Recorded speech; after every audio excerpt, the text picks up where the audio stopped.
Hello there, friends and enemies, and welcome to Unfinished Archetypes, a new type of show where I talk about cards that Konami has made in Yu-Gi-Oh's history that have been kind of a set of cards but don't really qualify to be a full archetype.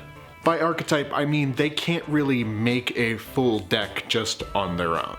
Not fully sure how I want to do this series, but we'll figure it out as we go along. I'm going to be taking a look at a few unfinished archetypes that I've picked out personally, and we're going to see if we can maybe see what Konami was kind of going for here. Today's unfinished archetype is called Skull Flame, an archetype that I found out about completely on accident.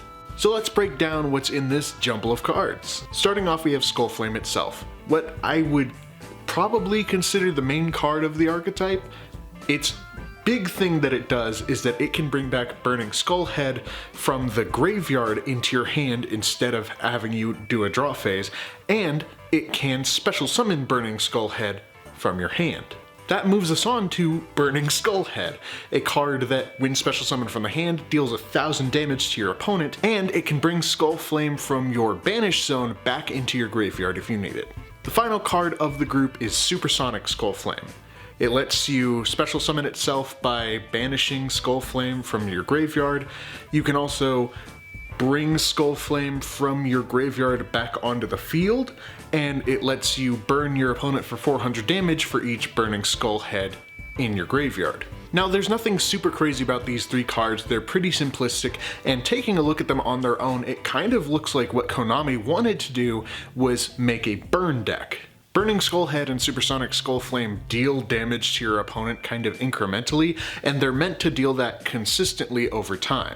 I don't believe at the current state that the game is in right now, making a burn deck with just these three cards and some other burn cards would be viable, but I can definitely see maybe if we had more cards to accompany these ones, it could become a viable burn deck possibly. The one thing that I do think is probably a shame is that Supersonic Skull Flame is a wind type instead of a fire type. I believe if we made these all fire cards and added a little bit more into them to turn them into an actual archetype, then maybe we could have some sort of cool, flavorful burn fire shenanigans. But again, I'm just not sure if at this day and age having a burn deck in Yu-Gi-Oh would be all that viable, although I do think that the amount of burn that it seems like you can do off of the Skull Flame cards seems like it could get pretty big if you're able to make more cards for this archetype and make it a lot more consistent. And that is Skull Flame. How do you guys feel about Skull Flame? And while we're at it, how do you guys feel about unfinished archetypes? I think this is going to be a fun little series. They're meant to be more shorter form videos about just groups of cards that kind of